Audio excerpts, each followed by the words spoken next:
Hello नमस्ते, welcome to high legal. आज के इस वीडियो में हम डिस्कस करने वाले हैं ह्यूमन राइट्स लॉ के कुछ important cases.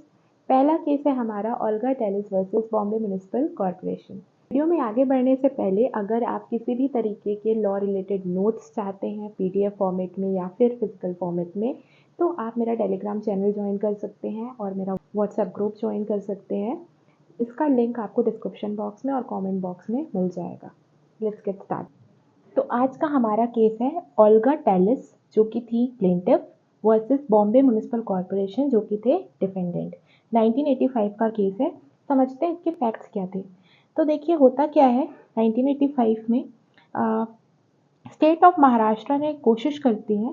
State of Maharashtra tried to evict pavement dwellers living in slums. तो जो लोग झोपड़पट्टी में रह रहे थे, ठीक है, महाराष्ट्र में, तो वहाँ पे महाराष्ट्र स्टेट गवर्नमेंट का ऑर्डर जाता है कि उन्हें क्या करना है, एविक्ट करना है। ठीक है, उस वक्त के सीएम कौन थे? AR अंतुले। ठीक है, तो AR अंतुले ने जुलाई 13 को एक ऑर्डर पास किया, order of eviction to take to place of origin under section 314 of Bombay municipal corporation act 1888। ठीक है, तो सीएम AR अंतुले क्या करते हैं, एक ऑर्डर पास करते हैं जुलाई 13 को कि जितने भी पेवमेंट ड्वेलर्स हैं उनको अपने प्लेस ऑफ ओरिजिन में वापस भेजा जाएगा। ठीक है, होता क्या है, इस ऑर्डर के खिलाफ में जितने भी ड्वेलर्स हैं वो अपील करते हैं। अपील मतलब रिट पिटिशन लगाते हैं इस ऑर्डर के खिलाफ।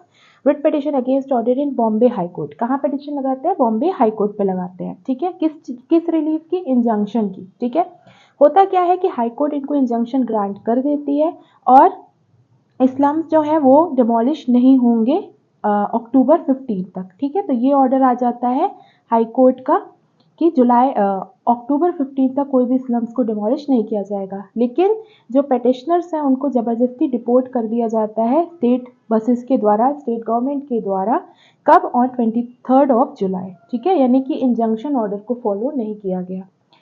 तो इस एक्शन को चैलेंज किया जाता है कि ये जो एक्शन लिया गया है इन्हें डिपोर्ट करने का, जबकि पहली बात हो गई थी कि 15 अक्टूबर तक उनकी स्लम डिमोलिश नहीं होगी और उन्हें डिपोर्ट नहीं किया जाएगा। इसी को चैलेंज किया जाता है कि ये जो ऑर्डर था इसने वॉयलेट किया आर्टिकल 19 को और 21 को, प्लस जो बॉम्बे म्युनिसिपल कॉर्पोरेशन एक्ट है 1888 का, उसके सेक्शन नंबर 312, 313, 314 ये भी वॉयलेटिव है किसके? आर्टिकल 14, 21 और 19 जो कि अपना गोल्डन ट्राइंगल है। तो ये है इस केस के पूरे फैक्ट्स।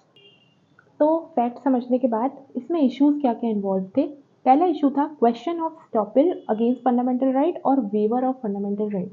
यानी फंडामेंटल राइट के खिलाफ स्टॉपिल लग सकता है या फिर वेवर लग सकता है क्या। ठीक है, दूसरा क्वेश्चन था कि स्कोप ऑफ आर्टिकल 21 क्या है, that means right to life का स्कोप क्या है। तीसरा क्वेश्चन इसमें था कॉन्स्टिट्यूशनैलिटी ऑफ BMC एक्ट 1888, यानी जो हमने सेक्शंस देखे थे ना 312, 13 एंड 14, क्या वो कॉन्स्टिट्यूशनल है या नहीं। And the last question was whether pavement dwellers are trespasser under IPC, यानी कि पेवमेंट ड्वेलर्स जो हैं क्या वो ट्रेसपासर हैं, वो क्या गलत जगह पे कब्जा कर रहे हैं अंडर IPC। तो ये थे इस केस के इश्यूज। अब देखते हैं आर्ग्यूमेंट्स क्या थे।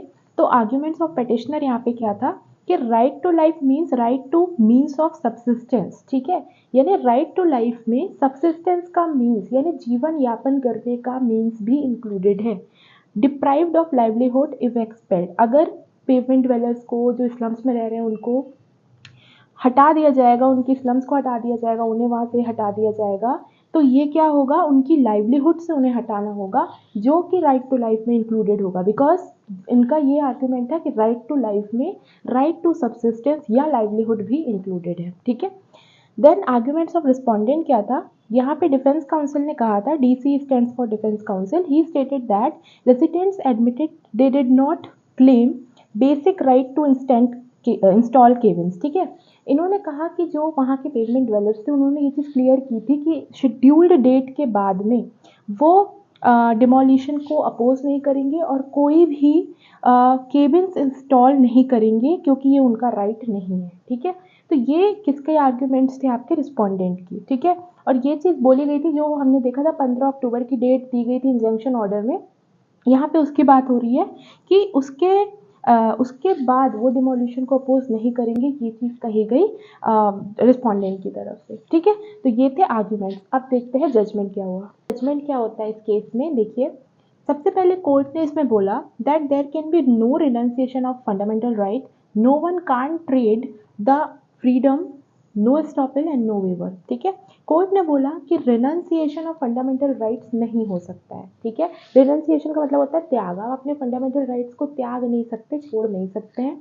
ठीक है, कोई भी ट्रेड नहीं कर सकता उन फ्रीडम्स में जो कि आपको कॉन्स्टिट्यूशन ने प्रोवाइड की हुई है। ठीक है, so there can be no estoppel, estoppel भी नहीं हो सकता है क्योंकि किसी भी प्रकार से कॉन्स्टिट्यूशन का डेप्रिसिएशन नहीं हो सकता है, ना ही यहाँ पे वेवर हो सकता है। ठीक है, देन सेकेंड चीज जो कोर्ट ने यहाँ पे बोली, उन्होंने कहा that article 21 is wide far reaching, मतलब कि आर्टिकल 21 का स्कोप बहुत वाइड है, बहुत ज़्यादा है, फार रीचिंग है, बहुत दूरगामी है, प्लस इंक्लूड्स लाइवलीहुड, ये इंक्लूड करता है लाइवलीहुड, जीविकोपार्जन इंक्लूड करता है। ठीक है, no one can live without means of subsistence, कोई भी व्यक्ति, ठीक है, कोई भी पर्सन विदाउट सब्सिस्टेंस यानी कि अपनी जीविका के बगैर नहीं जी सकता है। तो अगर आप उसको उसकी जीविका से ही दूर कर दोगे तो ऑटोमेटिकली आर्टिकल 21 क्या हो जाएगा, वॉयलेट हो जाएगा।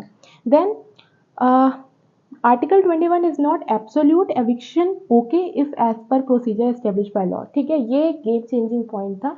क्यों था, क्योंकि इस केस में जजमेंट जो था वो पेवमेंट वेलर्स के फेवर में नहीं आया। क्यों नहीं आया, क्योंकि आर्टिकल 21 एब्सोल्यूट नहीं है, संपूर्ण नहीं है, यानी कि इसके भी कुछ क्या है, इसके भी कुछ एक्सेप्शंस हैं, कुछ कंडीशंस हो सकती हैं जहाँ पे आर्टिकल 21 वॉयलेट हो सकता है। और वो कंडीशंस क्या होंगी, अगर आपका आर्टिकल 21 वॉयलेट हो रहा है लेकिन प्रोसीजर एस्टेब्लिश बाय लॉ के तहत, ठीक है, लॉ के अकॉर्डिंग किया जा रहा है, तो वहाँ पे आर्टिकल 21 भले वॉयलेट हो जाए, देयर इज नो प्रॉब्लम। ठीक है, क्योंकि ये एब्सोल्यूट नहीं है। तो यहाँ पे ही ये इस जजमेंट में यही बात थी, क्योंकि आर्टिकल 21 की यहाँ पे बात थी, बट जो वहाँ पे पेवमेंट ड्वेलर्स थे वो एक पब्लिक ऑर्डर को भी हैम्पर कर रहे थे, क्योंकि उनकी दुकानें कहाँ थी, पब्लिक प्लेसेस पे थी, उनके स्लम्स भी जो थे वो एक तरीके से लीगल नहीं थे। तो जो बीएमसी के तहत में जो भी कार्यवाही हुई, जो भी प्रोसीडिंग्स हुई, that were valid according to procedure establish by law. इस वजह से आर्टिकल 21 एब्सोल्यूट ना होने की वजह से डिसीजन जो है उनके फेवर में नहीं आता है। ठीक है, तो कोर्ट का फाइनल इसमें ऑर्डर क्या था, slums will be removed after 1 month, 1 महीने का टाइम दिया गया स्लम्स को रिमूव करने के लिए। ये 1 मंथ क्यों था, क्योंकि मानसून सीजन चल रहा था, तो उस दौरान उनको प्रॉब्लम हो सकती थी।